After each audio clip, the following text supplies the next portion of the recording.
ಪಾಪ ವಿಮೋಚನೆಯನ್ನ ಮಾಡಿಕೊಳ್ಳೋಕೆ ಈ ಯಾತ್ರೆಯನ್ನ ಮಾಡಕ್ ಹೊರಟಿದ್ದೀರಾ ಅಂತ ಹೇಳಿ ಲೇವಡಿ ಮಾಡಿದ್ದಾರೆ ಡಿ.ಕೆ. ಶಿವಕುಮಾರ್. ಇದೇ ಸಂದರ್ಭದಲ್ಲಿ ನಿಮ್ಮ ಪಾಪವನ್ನ ಕಳೆದುಕೊಳ್ಳೋಕೆ, ವಿಮೋಚನೆಯನ್ನ ಮಾಡಿಕೊಳ್ಳೋಕೆ ನೀವು ಈ ಪಾದಯಾತ್ರೆಯನ್ನ ಮಾಡ್ತಾ ಇದ್ದೀರಿ. ನಾವೆಲ್ಲ ಮೇಕೆದಾಟು ಪಾದಯಾತ್ರೆ ಮಾಡಿದ್ವಿ. ಆ ಸಂದರ್ಭದಲ್ಲಿ ನಮ್ಮ ಸರ್ಕಾರ ಬಂದ್ರೆ 5 ನಿಮಿಷಕ್ಕೆ ಸೈನ್ ಹಾಕಿಸ್ತೀನಿ ಅಂದ್ರಿ. ಕುಮಾರಸ್ವಾಮಿ ಅವರೇ, ನೀವು ಹೇಳಿದಂಥ ಮಾತಿದು. ಮೇಕೆದಾಟು ವಿಚಾರಕ್ಕೆ ನೀವು ಅನುಮತಿಯನ್ನ ಕೊಡಿಸಿದ್ರಾ ಕುಮಾರಸ್ವಾಮಿ ಅವರೇ ಅಂತ ಹೇಳಿ ಡಿ.ಕೆ.ಶಿ ಪ್ರಶ್ನೆ ಮಾಡಿದ್ದಾರೆ. ರಾಜ್ಯದ ಜನರ ಮುಂದೆ ಇವರ ನವರಂಗಿ ಆಟ ಬಯಲಾಗಿದೆ. ಚನ್ನಪಟ್ಟಣದಲ್ಲಿ ಡಿಸಿಎಂ ಡಿ.ಕೆ. ಶಿವಕುಮಾರ್ ವಾಗ್ದಾಳಿ ನಡೆಸಿದ್ದಾರೆ.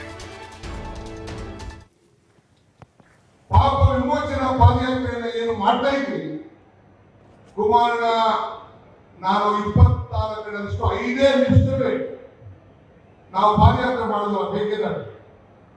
ನಮ್ಮ ಸರ್ಕಾರ ಬಂದರೆ ನಾನು 5 ನಿಮಿಷದಲ್ಲಿ ಮೇಕೆದಾಟಿಗೆ ನಾನು ಪರ್ಮಿಷನ್ ಕೊಡಿಸ್ಬಿಡ್ತೀನಿ ಅಂತ, ಅನುಮತಿ ಕೊಡಿಸ್ಬಿಡ್ತೀನಿ. ಪಾರ್ಲಿಮೆಂಟ್ ಎಲೆಕ್ಷನ್ ಟೈಮ್ ನಾನು ಮಂಡ್ಯದಲ್ಲಿ ಅದನ್ನ ರಿಲೀವ್ ಮಾಡ್ತೀನಿ. ಮತ್ತು ನಮ್ಮ ಉದಯ ಆಮೇಲೆ ನಮ್ಮ ನರೇಂದ್ರ ಸ್ವಾಮಿ ಹೇಳ್ತೀನಿ, ಅವ್ರು ಏನೇನು ಮಾಡಿದ್ದಾರೆ, ಏನೇನು ಮಾತಾಡಿದ್ರು ಇಬ್ರು ಒಂದು ದೊಡ್ಡ ಸ್ಕ್ರೀನ್ ಹಾಕಿ ಡಿಸ್ಪ್ಲೇ ಆಗಬೇಕು. ಡಿಸ್ಪ್ಲೇ ಆಗ್ಬೇಕದು. ಅವ್ರು ಏನ್ ಹೇಳಿದ್ರು, ಯಡಿಯೂರಪ್ಪನವ್ರು ಏನ್ ಹೇಳಿದ್ರು, ಕುಮಾರಸ್ವಾಮಿ ಏನ್ ಹೇಳಿದ್ರು, ಡಿಸ್ಪ್ಲೇ ಆಗ್ಬೇಕು. ಒಂದು ದೊಡ್ಡ ಸ್ಕ್ರೀನ್ ಬರಬೇಕಿದೆ. ರಾಜ್ಯ ಜನತೆ ಇವರ ಬಣ್ಣ ನವರಂಗಿ ಬಣ್ಣ. ಆ ನವರಂಗಿ ಬಣ್ಣ